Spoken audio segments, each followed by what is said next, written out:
Welcome to Revolutionize Your Retirement Radio, bringing you insights and strategies to help you create a magnificent and fulfilling second half of life.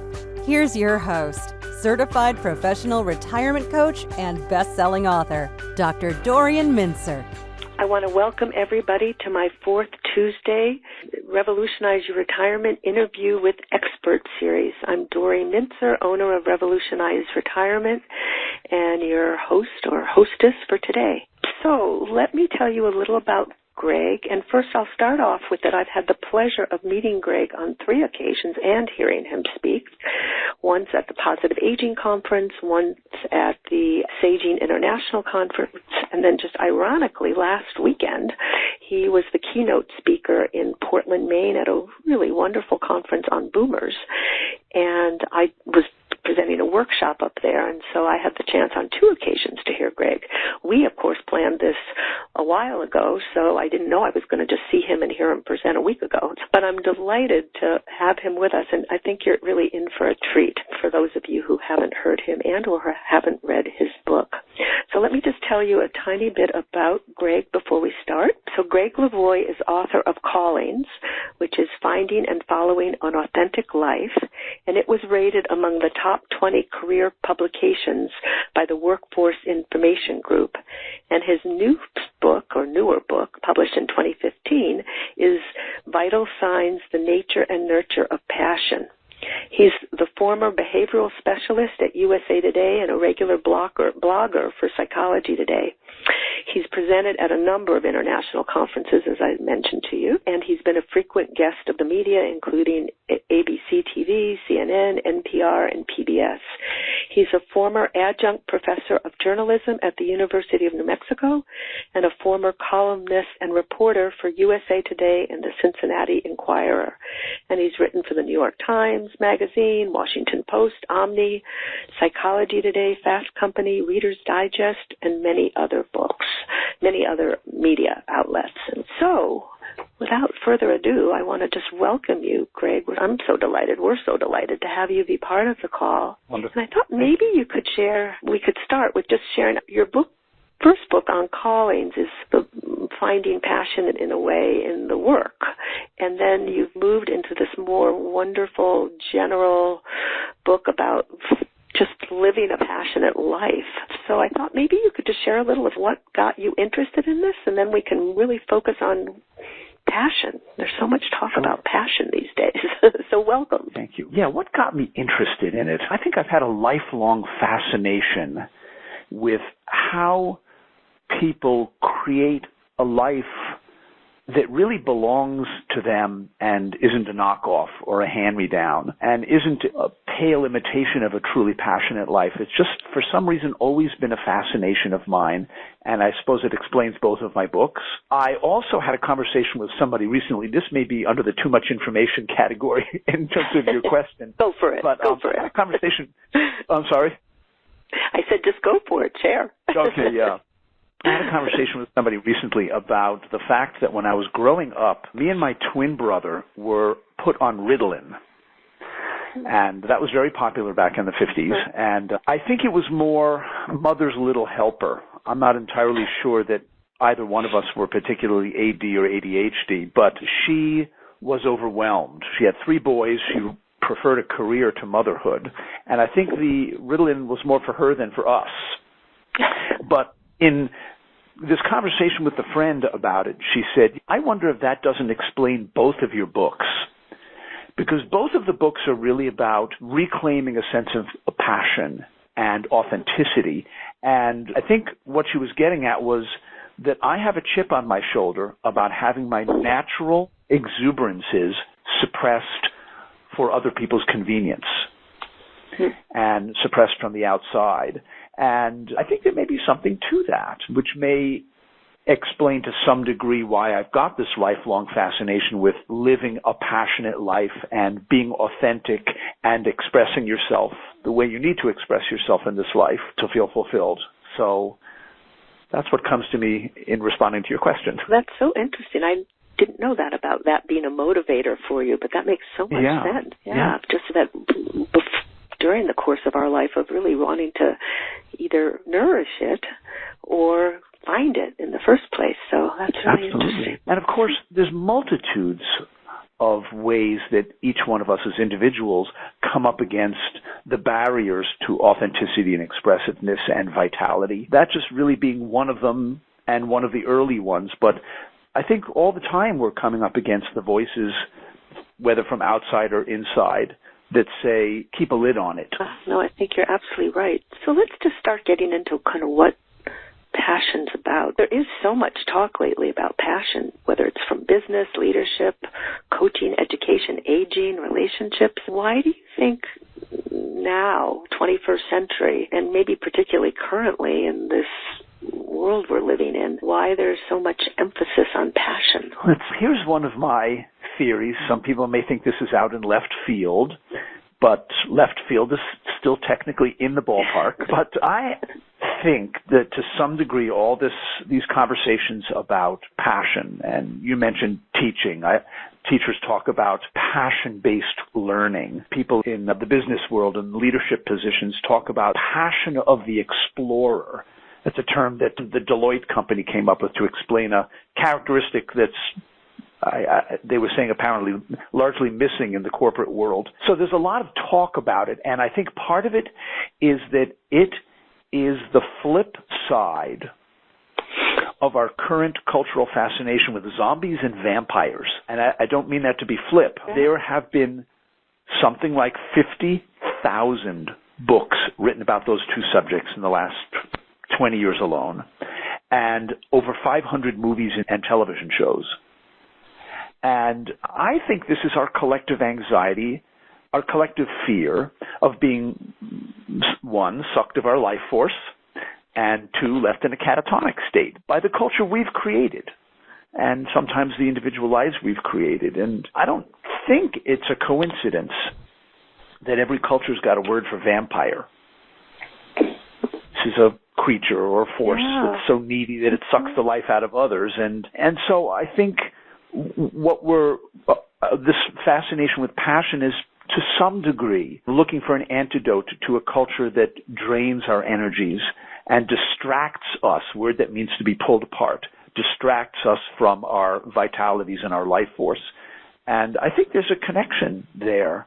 I don't know if that explains it in its entirety, but I think there's something to that is so interesting, of the antidote against being pulled down or feeling like we're losing our soul. Fascinating. Right. Wait, I've got to interrupt for 1 second, though. Donna, who's my assistant who's helping me, I sent you an email, but I don't know if you got it. There's something with the question page where it says you, as the host for the platform, need to send me something so I can have access to the Q&As. So I'm sorry to interfere in saying this online, but I'm just not sure Donna might have gotten my email, so I just want her to see if she can help me with that. Okay, Dory. No, I didn't get it. I'll mute myself again and let me take a look at it. But I'll go with it. Take a look and see. It says you have to send me something, but you're not going to be able to send it to me because I don't want to lose my connection with here. So if you can figure it out, I'm counting on you. Thank you. Do you have your cell phone nearby? I do have my cell phone. I'll text you. How about that? Okay, that sounds great. Thank you. Okay. Bye. Okay. I'm sorry, everybody, to interfere, and I'm sorry, Greg. I want to be able to integrate the questions from people, so I needed to do that. So anyway, that is so interesting with this notion, sort of maybe the depressive pull or the feeling, just as you said, but having it suppressed, having your true nature suppressed. And if you think about it, growing older is growing more whole, and it's just fascinating to think about. Yeah, I think that part of growing older is identifying all along the way, really, what are some of the factors that are, as it were, the zombies and the vampires in your own life, to begin to identify that as part of claiming and reclaiming our vitality. Are there activities and involvements and relationships and belief systems that drain energies out of you, and to begin to just gently identify where those are. It could be as blatant as a job that sucks the life out of you, or a relationship where you feel like a ghost of your full self, or maybe it's your eager and capable mind being put in boring circumstances, could be the absence of any life goals that you feel any passion for, or having them but not doing anything about them, or just simply could be any involvement that is literally demeaning, lacking in a sense of meaning or purpose for you. And I think there's something about finding these things in our lives as a way of looking at the changes we want to make at this point. Absolutely. Before we get on to how people can do that, how do you define passion? What is it that you're talking about? I just think it might be helpful for the listeners to think about that. So I suppose passion is what people are getting at when they talk about spark, or get up and go, or mojo, or vitality. It's really enthusiasm, whether it's directed toward work, or toward love, or toward health. And enthusiasm is very powerful stuff. You look at the word itself. I'm fascinated by etymology, so I'll throw some of these in from time to time. The word itself, entheos, it actually means the God within, and I would add the goddess within. So passion refers to very huge and very sacred energies inside of people. And for anybody who's searching for a sense of passion in their life, or even a sense of the spiritual, which I just, frankly, this is my working definition of that. It's the work of connecting with whatever's greater than yourself. That could be your marriage or partnership, that could be community or the natural world or just your own potential. I don't think you can do much better than following your enthusiasms, because by doing that, by definition, literally by definition, you are following the spark of whatever is sacred in you, however you might define that. You're just hitching yourself to a bigger frame of reference, a larger life. So that's really what I'm getting at it. And I don't think of passion, by the way, as just exuberance. It is that, but frankly, I think of it as a skill. It's a stance that you either take or don't take toward your life, or toward life in general. And it's something that can be developed. It can be cultivated. But ultimately, I think of it really as a skill. So if somebody has felt that they've not been in touch with that kind of spark, or I guess the life force or life juice in a way, you just said it can be developed. What are ways that people can develop it? I think part of it is, first of all, is being willing to strike up a conversation with yourself. I think that's to some degree part of it. I'm surprised how often I run into people who just have no self-reflective mechanism that's really in place in their life, whether it's journaling or dream work or belonging to some kind of group whose members get together for the primary purpose of awakening. So I think that's part of it. This may be somewhat a flowery metaphor to use to describe what I'm getting at, but when I was younger, I used to do a lot of stone sculpting. And when you want to find out whether a stone is what sculptors call true, or literally has integrity, what you do is you bang on it with a hammer. And if it gives off a dull, muted sound, what that means is that the stone has faults running through it that are probably going to crack the stone apart when you work on it. And often wait until the very end of working on it to do that. But if you bang on it with a hammer and it gives off a nice, clear, metallic ring, I mean, it's unmistakable. What that means is that the stone is true, has integrity, and maybe most importantly, is going to hold up under repeated blows, the kind the world specializes in. And this is exactly the same information I think we need to know about our own lives, that they ring true, if you will, that they have integrity in the psychological sense, not the moral sense or ethical sense, and that these passions are going to hold up under repeated blows. And I think one of the best ways to find out whether your own life or even aspects of your life has that quality of integrity is to continually be tapping in. Continually be tapping in and listening with what St. Benedict called the ear of the heart. So that's what I mean when I say have a self-reflective practice. Some part of your consciousness whose job description is to gently and continually be tapping in and listening to what's really and who's really there, and who's showing up, for instance, at this particular juncture in life. Because I think in the broadest sense we're talking about vocation, because the word vocare just means to be called, doesn't refer to specifically to work. But I think the great vocational question is, who am I? Who am I? And who I am is going to change over time. And so will the callings that come through me. So that's why I say the need for regular tapping in. So a self-reflective practice is definitely one of the ways that people start to cultivate who they really are and what they really need and what they really want and what they have to offer. That sounds like an important beginning and an important question to ask, who am I? Are there so many things to ask you, but first of all, I want to just say I think everything is set with asking questions, or making comments. I want to encourage people now to go in, and thank you, Donna, because I can see what you've set up, so I'm assuming people can ask questions, so thank you. So in addition, I just want to stay with this for a little bit, because and I'm reminded, too, since I just heard you last week, of what are some of the other questions that you've found that are helpful for people to ask? Because for some people, I know for some of my clients, the who are you can be an overwhelming question. At least I found that at times.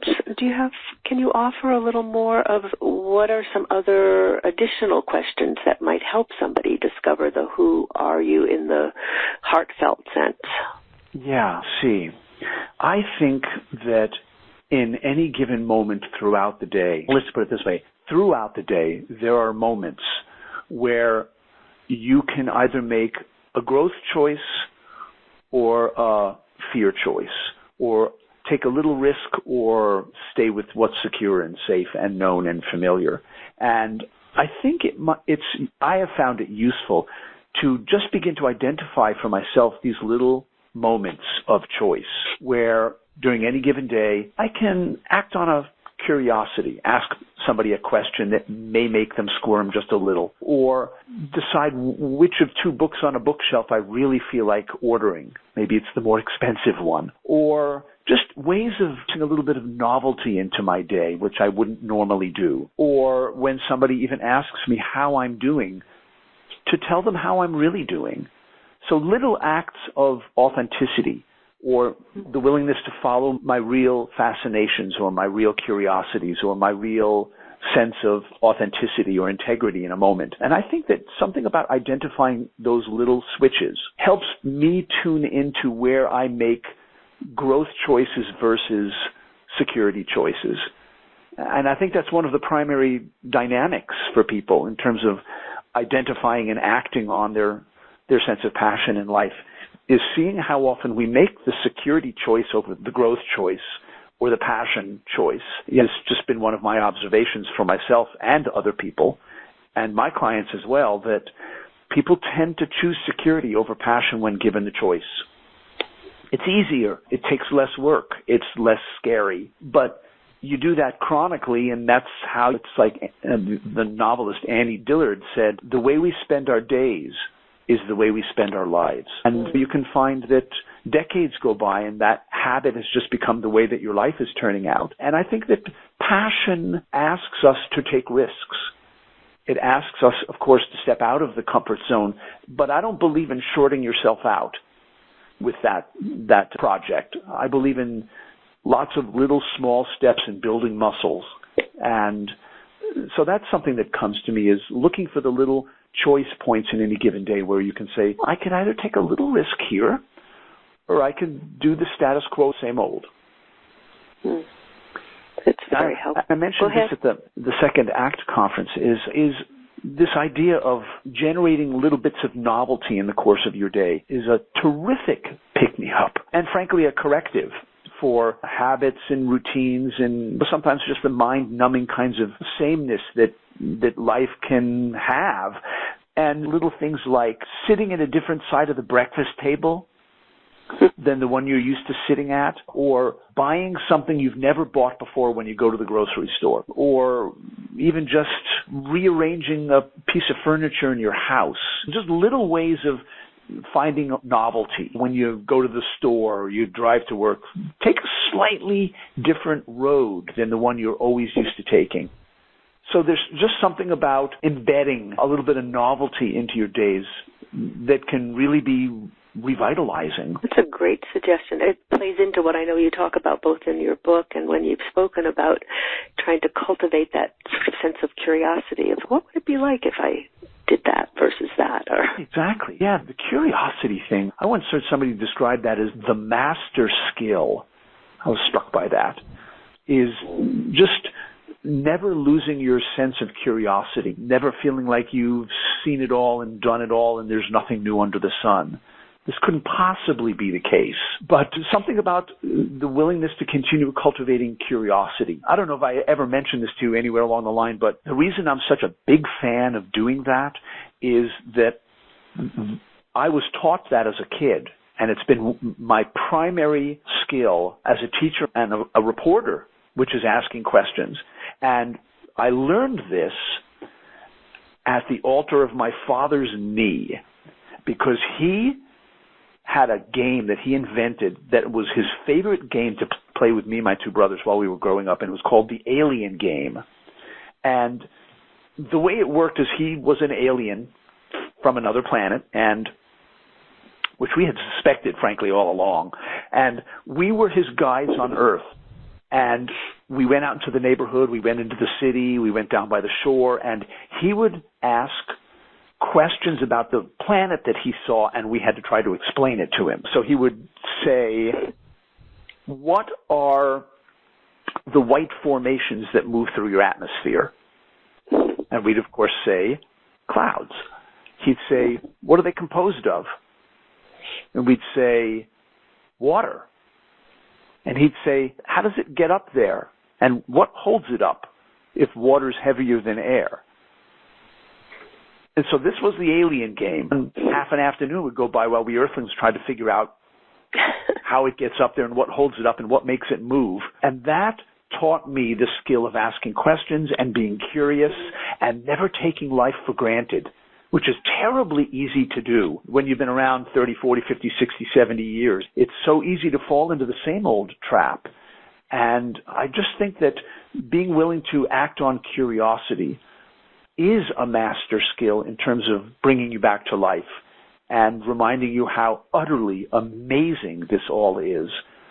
This isn't to say that life doesn't have heartbreak and food chain activity and happiness involved in it. It does. But it also has incredible beauty and fascination and life-giving energies and people to play with. And I just think that not settling for less is key. It really relates to just this whole notion that well-being is a combination of that engagement with life, connecting with people, purpose, meaning, being curious. It's just, there's such richness to that. It's interesting to use that word, because the word wealth means well-being. It's modeled after the word health. Oh, that's interesting. Yeah, there is this synergy in this world, and the way everything is connected that can be that life force, I think is wonderful. So I have another question. I'm getting some questions from people which I will integrate, so it is working, and again, thank you, Donna. But can you speak a little to, is passion always a good thing, or are there some kinds that, some that are healthy and some that aren't so healthy, and how do we differentiate that, or do we need to? Oh, we do if we're on the end of the spectrum that's unhealthy passion, I think. And in a nutshell, what I mean is that there's healthy and, I suppose, obsessive passion. And when I say healthy passion, you're more in a flow state. It's flexible persistence toward, let's say, goals. That's more like healthy passion. Unhealthy passion is, it doesn't matter what the cost is. You're going to go for it. It doesn't matter what the cost is, even if you're trading off health for productivity, which I've seen happen a lot. Or you're stressing yourself out in the long haul. Stress is fine in an acute sense, in a short-term sense, but chronically it's very bad for people. And some people who study these things think that most diseases are stress-based. And so that would be unhealthy passion, where the passion's controlling you, in a sense, rather than you controlling it. And your sense of identity or self-esteem is all wrapped up in performance and productivity. And those are, frankly, some of the people who have the most difficult time with things like retirement, because they're robbed of that intensity that defines them and the need to be on the move all the time. And those people fare much poorer in terms of mental and physical health and even, frankly, longevity than people who have a healthier sense of passion and a better grip on it. I was with some friends a couple of months ago. She is a physician, and she was describing how she banged her forehead on a pressure cooker one afternoon recently. And the two of us were laughing about it because it doesn't get any more in your face than that. She was banged her forehead on a pressure cooker. And life has a way of feeding us back to ourselves a little bit about how it's going for us. And she was just operating in warp drive, and her life was a pressure cooker, and it was a wake-up call. And so I think that when you're involved in unhealthy kinds of passion, life has a way of bringing us up short. And it's better to get in front of the parade and make change rather than change making you. Good point.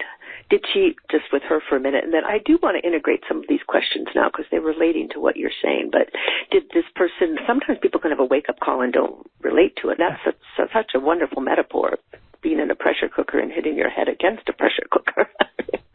Yes, in this case, she took a retreat. Huh, great. So she used this kind of a symptom, if you want to use that word, for what it was designed for, which is to get our attention. That's really, the word symptom actually means a sign, and they're there to get our attention and reorient us. So she did that. That's great.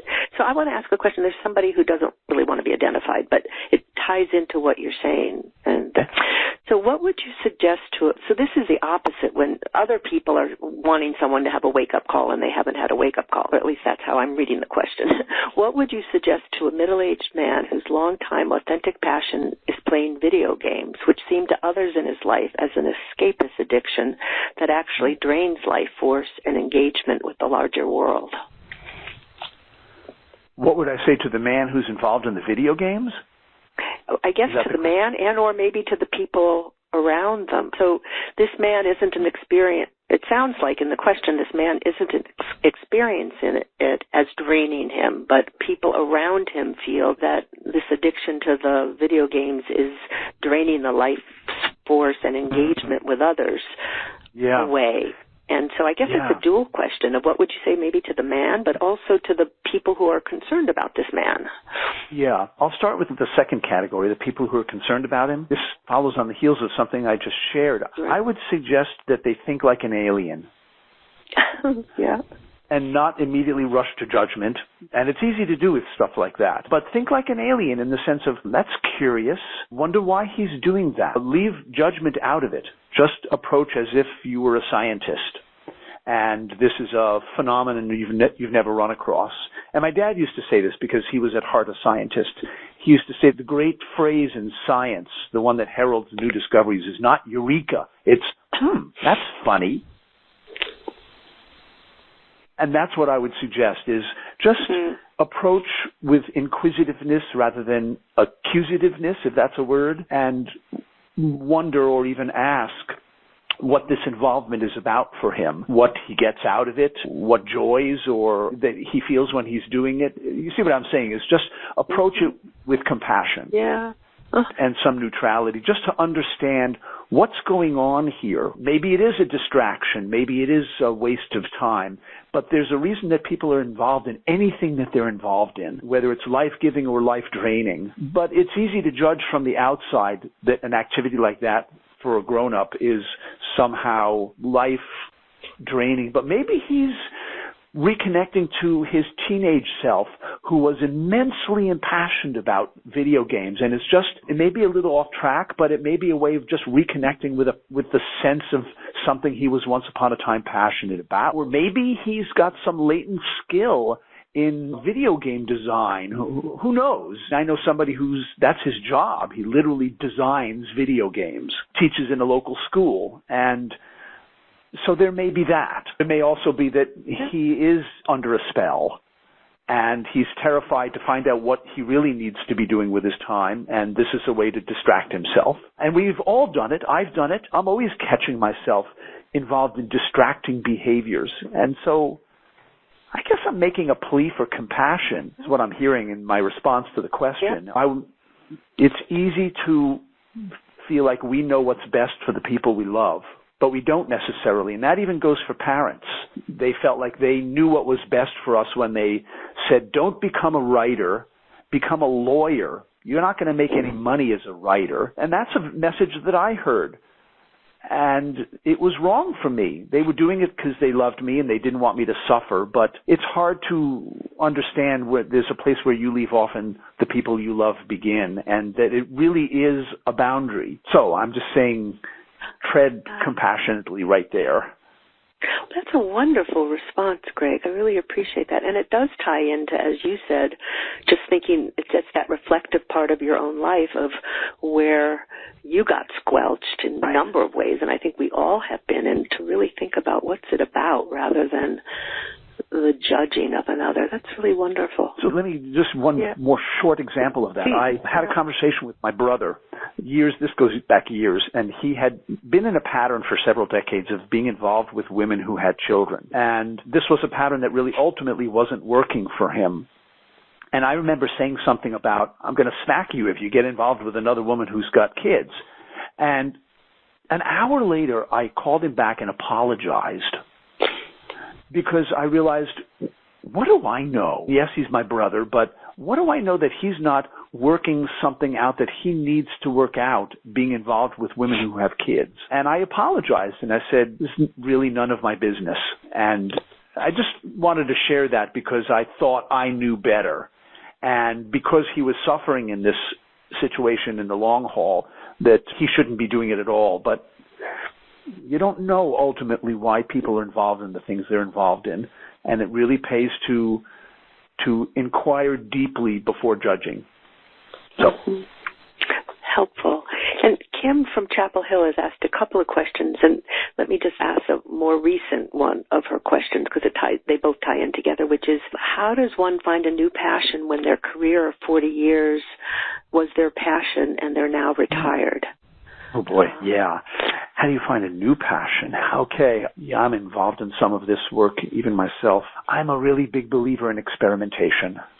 And I know that's easy to say, but for me, it's identifying places where I notice curiosities and interests and passions and intensities and sometimes even anger in terms of, let's say, social events, social activism.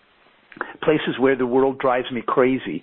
In fact, I remember a theologian by the name of Frederick Buchner said, find the place where your deep gladness meets the world's deep hunger. That's where you begin to find passions and new passions in the sense of calling. So identifying what is your deep gladness? Where do you experience joy and fascination with the world and curiosity about things? What do you love to study? What kind of conversations do you love to be engaged in? Look at lists of meetup groups in whatever town you live in. There's hundreds of them in almost any given town, and see which ones you resonate to and experiment. My sense of discerning things like passions and callings is you take a step toward anything that you've identified as, I'm interested in this, or this grabs me, and you take a step toward it, like attending a meetup group, reading a book, going to a lecture. It could be any small to-do list kind of step.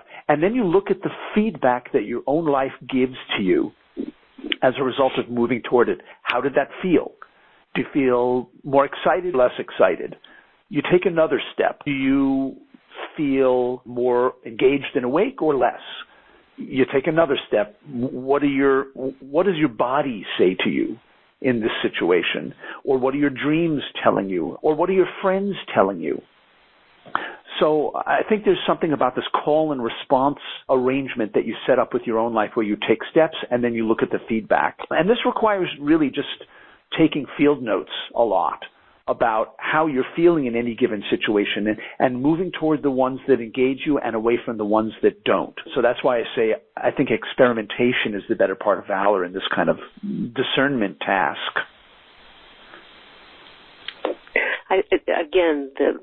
Your advice is just so helpful in that, and hopefully people are taking that in, because I think there are a lot of people on the call that are struggling with the who am I now that I'm not who I was with what I was doing. Jeff from Wisconsin asks, what's the relationship of authenticity to passion? How are they connected? Authenticity to passion. That's an interesting question. Let me see. My gut feeling is that wherever I feel, let me finish that thought before I move on. Wherever I feel that I'm being most authentic, I feel passionate about that kind of activity or involvement or relationship. Wherever I feel like I'm really being myself, I remember doing a consultation with a woman about a year or so ago who told me that she is looking for a new place to live, a new city to live in. The way she's going about it is, as she put it, on dating cities. And when I caught up with her for the consultation, what she meant by that is she's taking an apartment in different cities around the country for a couple of months at a time and checking it out really up close and personal. And she happened to be in New Orleans when I did the phoner with her. And what she said about being in New Orleans is, I like myself here. So there's a statement of authenticity right there, as well as, I think, passion. So she experienced that she liked who was showing up when she was in this particular place. And that also goes for this particular relationship, this particular activity, this particular involvement.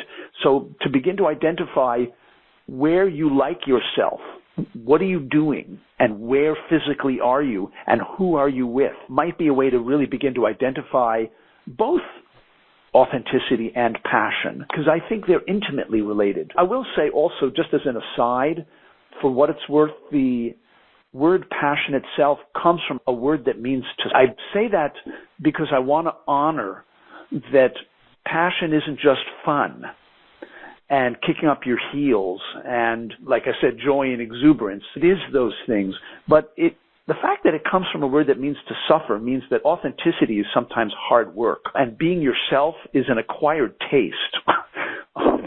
And I just want to honor that there is some of that suffering. By the way, that word means to bear. So the willingness to bear with authenticity and integrity and vitality is work. Sometimes it's not so easy. In any case, I just thought I'd mention that. So if that begins to fade, that passion or the connection to oneself and the world, how do people try to deal with that? Is there a way that people typically lose their sense of passion and then refine it or find a new one? Yeah, I think it's in the nature of passion to come and go. Frankly, it's in the nature of nature to come and go. All things have their seasons, as they say, and I think it's important to realize that passion is a sine wave. Vitality is a sine wave, and it comes and goes, and it emerges and submerges and emerges and submerges throughout the course of life. And just to understand that is the nature of it, and that it doesn't necessarily mean something's wrong if you've lost your sense of vitality. It means that you're changing. And your circumstances, like the woman from Chapel Hill who had been involved with something for 40 years, that's now coming to a close, that chapter. And a new chapter wants to happen. And this is one of the reasons why I'm always recommending this one book to people, especially people who are in transitions like that. And it's a book called Transitions by a guy named William Bridges. And it's the most elegant book I've ever run across on how people actually make change. And the reason I recommend the book is always the same reason. It's the chapter called The Neutral Zone. Because his take on how people make change is three parts. Part one, something is ending, like a 40-year career or a relationship or maybe even health to some degree. The next phase is the neutral zone. The last phase is a new beginning of some kind. And I keep recommending it for the middle section because people hate it. I hate it.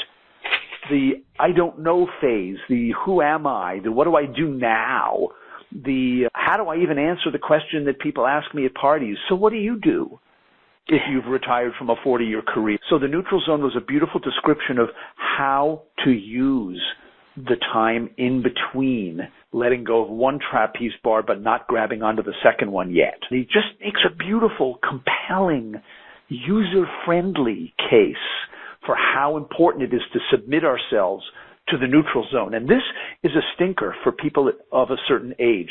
What's happening, let's say from 60 up, there's two things happening. One is a great sense of urgency that starts to kick in, that whatever you want to do, you better bloody get on with it. And the other is the understanding at this point in life that things take time, that patience is one of the great missing links for people in the discernment process, the growth process, and both of them are happening simultaneously.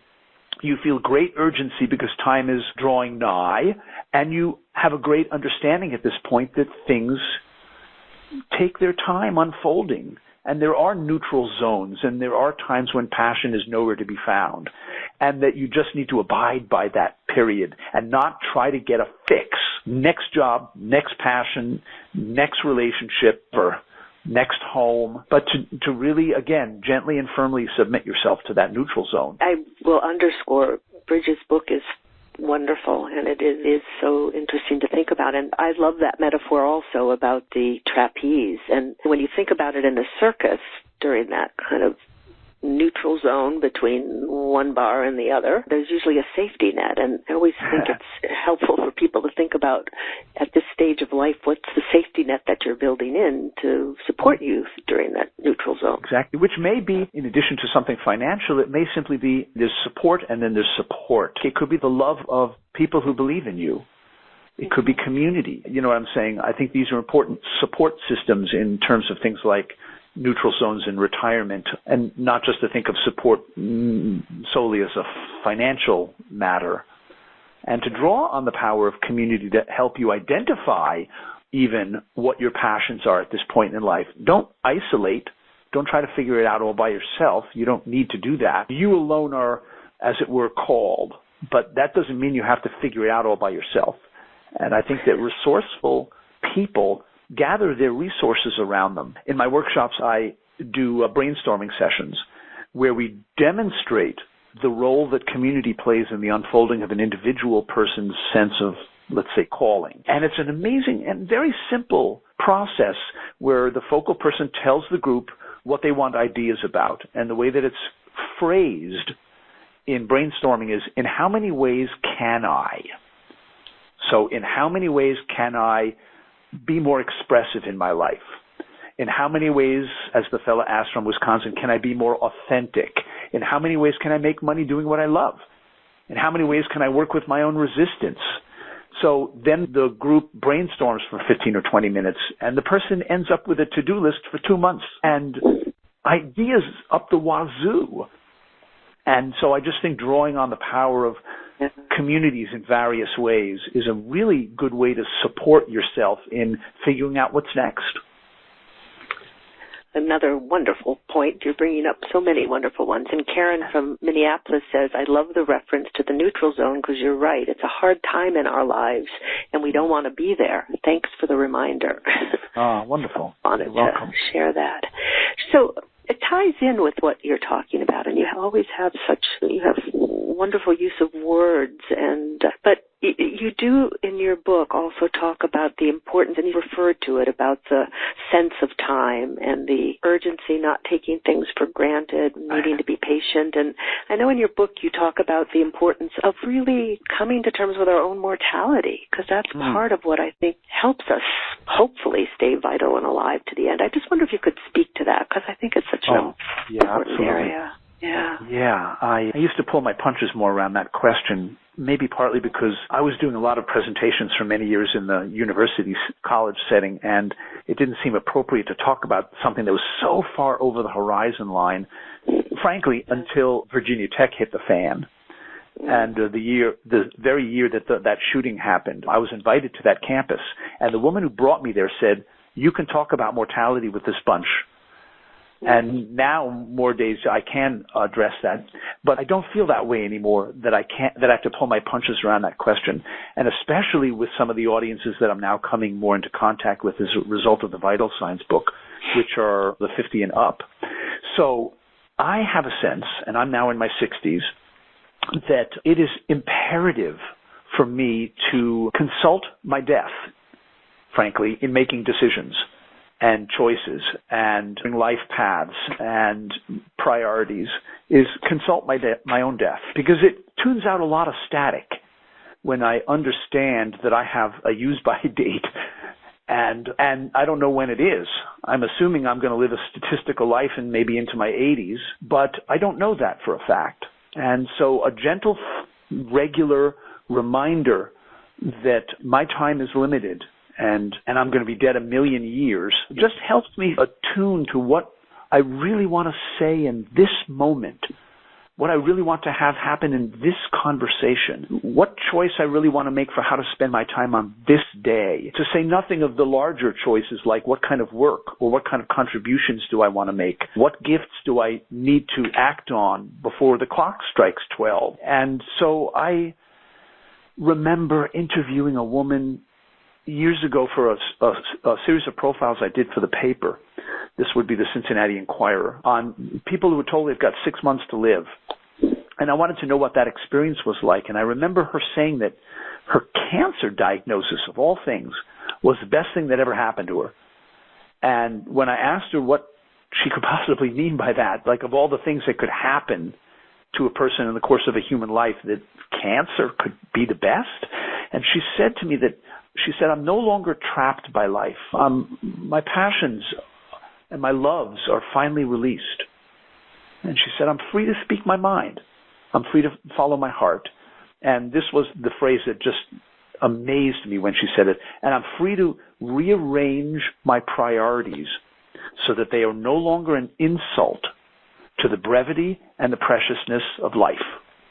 And I really get that at this point in life. I was in my 20s when I heard that, but now I'm in my 60s, and I really get that at a visceral level now. And yes, there's a kind of a passionate anxiety that attends being alive at this point in my life, but it's a good thing. Because the point is not to focus on the mortality. When you have a mortality meditation, if you will, it's to focus on the life and the vitality. It's to use mortality to help you identify what you really want to do while you're here in the time that you have left in your precious nick of time. And in that sense, I'm hearing myself increasingly encouraging people to consult their deaths, not for the sake of being morbid, but for the sake of vitality and authenticity. I really 100% agree with what you're saying, and it sounds like it ties in too, in sort of senior mortality in terms of the vitality. It's tied into, and maybe you can speak a little more of the balance, the wish to balance the desire to take risks and I guess be passionate and live life fully, and the desire for security, I guess not rocking the boat. Yeah, I appreciate you asking that, because I don't in any way mean to, in a sense, put prior passion above. Security is important in life. The mental image that I have in my mind of an ideal situation is the drawing compasses we had in a drafting class, where one tine of the compass is stationary and the other gets to swing out. You need both of them, and risk-taking, safety and adventure. Both of them are critical and important. I just have seen myself and a lot of other people, maybe most people, err continually on the side of security over risk and adventure and novelty and discovery and just taking chances and having life be unpredictable from time to time. And I don't think that's a good equation in the long haul, to continually choose security over risk-taking and passion. And by risk-taking, I don't mean jumping out of airplanes. It might be saying what you really mean in a moment, driving to work a slightly different route, taking a trip that's out of your box, 1,000 ways to take little risks.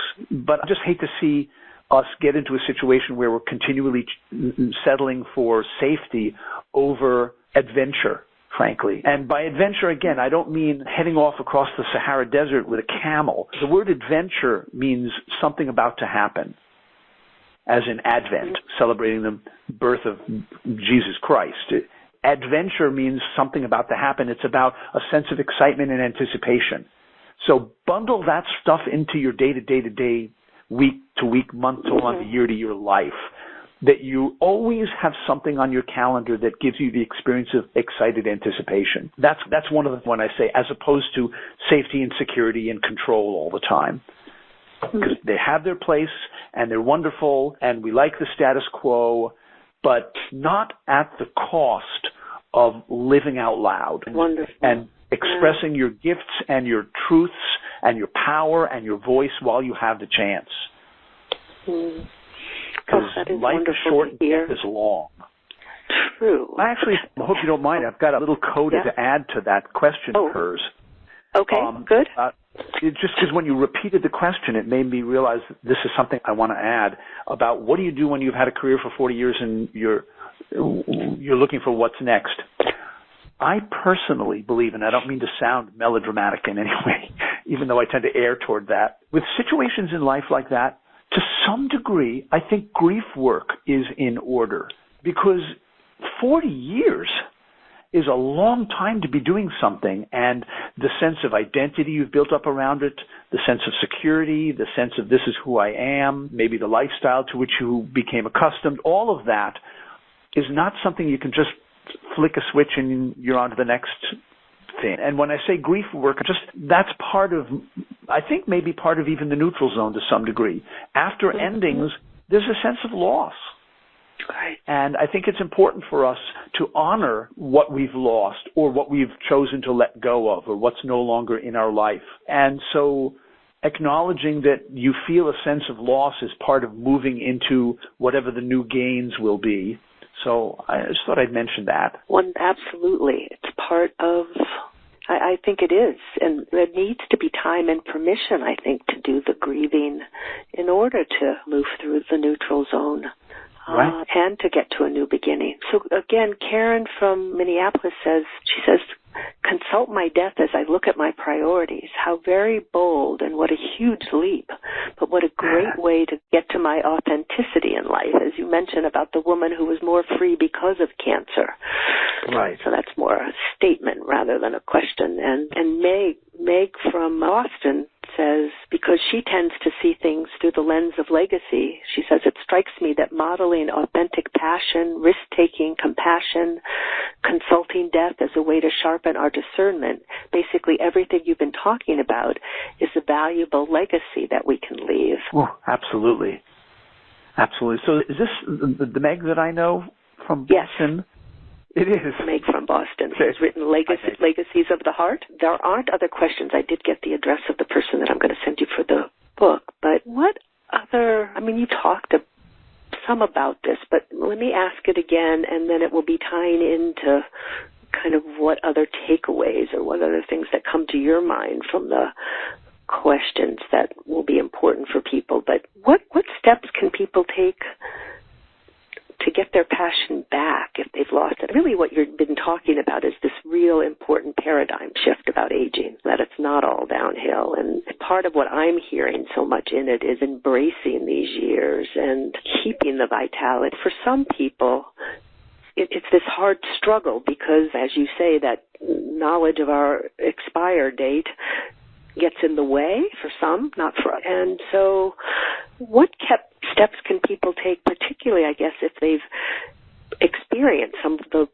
bodily function losses and are feeling the loss of just their own autonomy? It's a big question, but I just think it's an important one. Yeah, absolutely. Absolutely. Because the fact is, there are limitations in life. There are limitations of time and, to some degree, for some people, health and mobility and independence. And maybe this comes from the hubris of health, my saying this, because I personally am not in that situation. Although I am, most people my age, I'm feeling the senses of limitation and whatnot creeping up on me.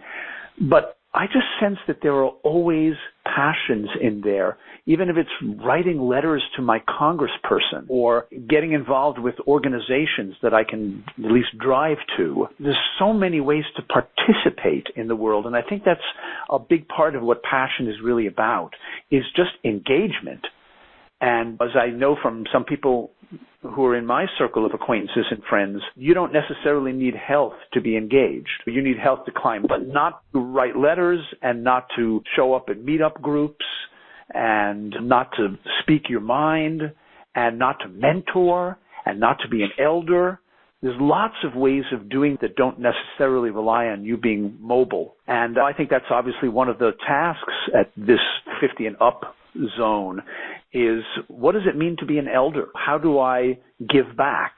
In what ways can I give back? Can I volunteer with SCORE? Can I mentor a young person? There's just lots of ways of doing the generativity dance, which is passing along whatever you've learned in life to people coming up through the ranks behind you. And I remember when I was 3 or 4 years into being a freelance writer, somebody asked me to teach a class in freelancing, and I thought, teach a class? I've been doing this for maybe 3 years. And she said, but there are people who haven't done it for 2 months and 3 more years of information than they do.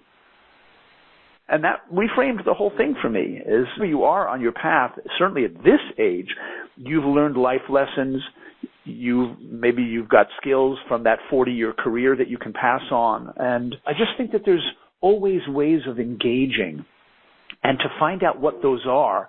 And because I remember hearing, can't remember who said this, might have been Carl Jung, who talked a lot about the concept of generativity, meaning turning around and helping the generations coming up behind you. He said, if you're not engaged in some form of generative behavior, starting in midlife and up, you're missing the primary developmental task of elderhood if you're not involved in generativity. And so that really was a little bit of a wake-up call for me, is that at this point, part of my work is, of course, to do work I love and whatnot, but part of it is helping the generations coming up behind me. And in how many ways, to use the brainstorming phrase, can I do that? And frankly, I'm putting an affirmation out into the world. This is one from the Watch What You Wish For category, where I'm asking the universe to send me opportunities to practice elderhood. And lo and behold, the universe is obliging me. And sometimes challenging to fit that into an in-basket that's on avalanche alert. But I'm asking the universe to send me opportunities to share my gifts, essentially. And you make that request often enough and life starts to respond in kind. So those are some things that come to me. I think steps that people can take. I think paying attention to what wants to emerge for you at this juncture, whatever juncture that is. What wants to emerge in your life right now? Is it elderhood? Is it generativity? Is it a sabbatical? Is it more travel? What is it? Just to ask the question, what's trying to happen? And of course, step away from busyness as usual long enough to listen for those kind of marching orders. But I think there's something about just asking yourself that question, what's trying to happen? And also, frankly, another step is dream work. I'm a huge believer in the sheer raw data that is contained in dreams, and it's stupid to sleep through them. Every night there is so much data, and it's so real. It's real knowledge, real information, real consequences if you ignore them, in my opinion. And so I've been doing a ton of dream work lately, and it just once again reminds me how much useful information there is in there. That's something that's another step, because essentially what you're doing is you're looking for any ways to gain knowledge about what wants to happen next, where you should direct your energies, what's calling to you. And dreams are just one form of knowing. Intuition is another. Other people are another. The retreats are another. There's lots of ways of knowing. But to turn those receivers on is definitely a step, and some kind of a self-reflective practice to come back around again to that you do over a course of several months and then see what comes through. This information comes through a lot of different kinds of channels, body symptoms and dreams, and the books that mysteriously end up on your night table, and the conversations you end up having for 3 or 4 hours at a time. This section of the bookstore you always go into first when you walk into the bookstore. There's just lots of ways of knowing, and just turn all those receivers on for a period of time and see what happens. Oh, wonderful. I just want to thank you so much. I'm glad the universe worked for you to come and share your gifts with us. And Let me just, a couple of comments that people have. I don't really have more questions, and then I want you to let people know how they can learn more about your work and get your book and all of that. Diane from North Carolina says to you and to me, really enjoying this interview, love the balance of safety, security, comfort, control versus risk, adventure, novelty, discovery. And Kim from Chapel Hill said, she's so glad she was part of this program. She's taken notes, thinks she's on the right path. She says, I've left the trapeze and I'm exploring options before grabbing on again to new adventures. All right. And Elizabeth said, Gregg, you've been phenomenal, sharing important insights, and just says thank you so much. So this has just been wonderful. So how can people get your book? How can people learn more about what you're doing and be part of the universe that maybe get you other places? Yeah, world headquarters these days is really just my website. Okay. So that's GreggLevoy.com, 2 G's in Gregg, GreggLevoy.com. So my speaking schedule, information about the books, and all kinds of fun materials and resources and links for these subjects is all on there. Great. This has just been wonderful. I can't thank you enough for taking the time and being here. And I think you've given us so many of your gifts and pearls of wisdom. Is there any one last thought you'd like to leave? One last thought. For some reason, this is what's coming to me. There's an author by the name of Jean Houston. And she's an anthropologist, and she's a mythologist, and just a beautiful thinker. And she said once that people who are larger than life are not that way because they're physically imposing or living their lives on grand stages and leading revolutions and whatnot. Her definition of larger than life types are people who are, and this is her language now, profoundly present to the stuff of their lives. Profoundly present to the stuff of their lives. So they are just operating on more burners than most people. They inhabit their emotions more than most people. They inhabit their bodies.